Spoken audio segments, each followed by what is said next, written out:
اللہ رب العالمین والصلاة والسلام علی رسولہ الکریم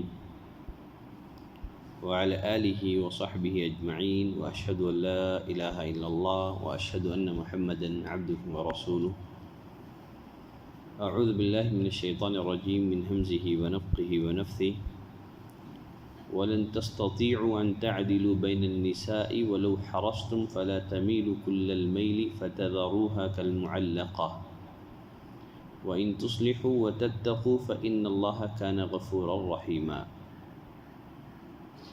سورۃ النساء آیت نمبر 129 کی میں نے تلاوت کی ہے۔ اس آیت کریمہ میں اللہ نے فرمایا وَلَن تَسْتَطِيعُوا أَن تَعْدِلُوا بَيْنَ النِّسَاءِ وَلَوْ حَرَصْتُمْ،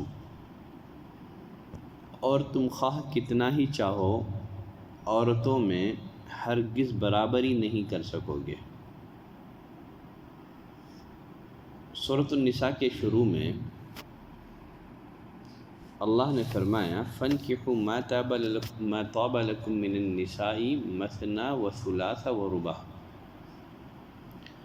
عورتوں میں سے جو بھی تمہیں اچھی لگے ان سے نکاح کر لو، 2 3 4 سے۔ آگے اللہ نے فرمایا فَإِنْ خِفْتُمْ أَلَّا تَعْدِلُوا فَوَاحِدَةً، اگر تمہیں خوف ہو کہ تم برابری نہ کر سکو گے، انصاف نہ کر سکو گے، پھر ایک پر اکتفا کرو، ایک پر بس کرو۔ اس آیت میں اللہ نے فرمایا کہ تم چاہتے ہوئے بھی خواہ کتنا ہی چاہو تم عورتوں کے مابین برابری نہیں کر سکتے۔ بعض لوگوں نے ان دونوں آیتوں کو ملا کر کے یہ نتیجہ نکالا ہے کہ تعدد ازواج یہ ناجائز ہے، ایک سے زائد بیویاں رکھنا یہ ناجائز ہے، اس لیے کہ سورۃ النساء کے آغاز میں اللہ نے تعدد ازواج کی اس وقت اجازت دی ہے جب نکاح کرنے والا انصاف کرے۔ یہاں اللہ نے فرمایا کہ تم لاکھ چاہو تم انصاف نہیں کر سکتے، تو معلوم ہوا کہ تعدد ازدواج ناجائز ہے۔ یقیناً ان دونوں آیتوں کو ملا کر کے اس طرح کا استدلال کرنا یا اس طرح کا نتیجہ اخذ کرنا غلط اور باطل ہے۔ سورۃ النساء کے آغاز میں جس برابری کا ذکر کیا گیا ہے، جس مساوات کا ذکر کیا گیا ہے، اس سے مراد اختیاری امور میں، اختیاری معاملات میں مساوات ہے، برابری ہے۔ جیسے شب باشی میں، طرز معاشرت میں، نان اور نفقہ میں، اختیاری معاملات میں انصاف کرنا واجب اور ضروری ہے، لازمی ہے۔ بقیہ اس آیت کریمہ میں جس برابری کا اللہ نے ذکر کیا، فرمایا وَلَن تَسْتَطِيعُوا أَن تَعْدِلُوا بَيْنَ النِّسَاءِ، تم عورتوں کے درمیان برابری نہیں کر سکو گے خواہ تم کتنا ہی چاہو۔ تو یہاں عدل اور مساوات سے مراد، برابری سے مراد قلبی میلان ہے جو انسان کے اختیار میں نہیں ہے۔ جو انسان کے اختیار میں ہے اس میں تو وہ برابری کرے گا سارے عورتوں کے، ساری بیویوں کے درمیان۔ بقیہ قلبی میلان یہ انسان کے اختیار میں نہیں ہے، اور یہ گناہ بھی نہیں ہے بشرط یہ کہ قلبی محبت ظاہری حقوق کی ادائیگی میں رکاوٹ نہ بنے، قلبی میلان ظاہری حقوق کی ادائیگی میں مانع ثابت نہ ہوں۔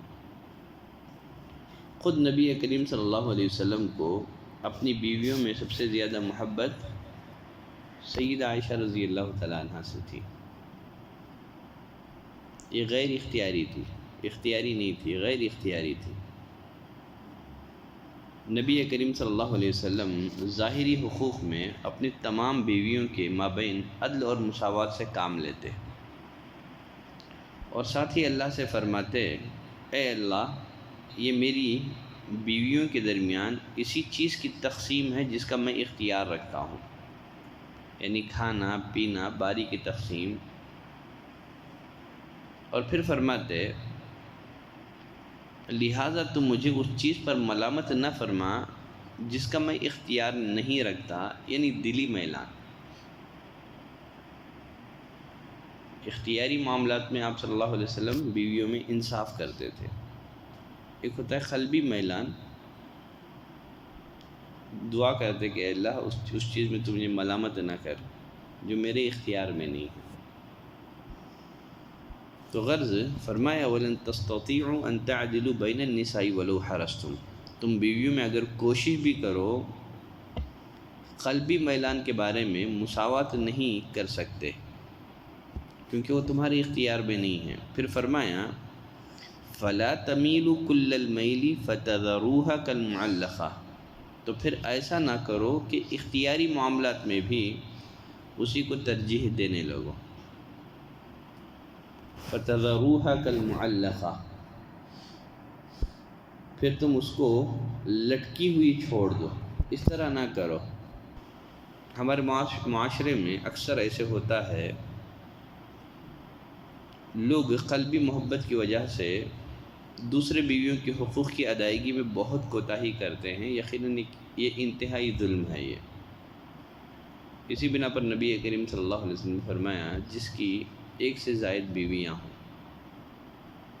اور وہ ان کے ساتھ انصاف نہ کرے، ظاہری امور میں، قلبی میلان میں نہیں ہے، ظاہری امور میں، اختیاری امور میں ان کے ساتھ انصاف نہ کرے، قیامت کے دن اس حال میں آئے گا کہ اس کا آدھا دھڑ فالج زدہ ہوگا، گرا ہوا ہوگا۔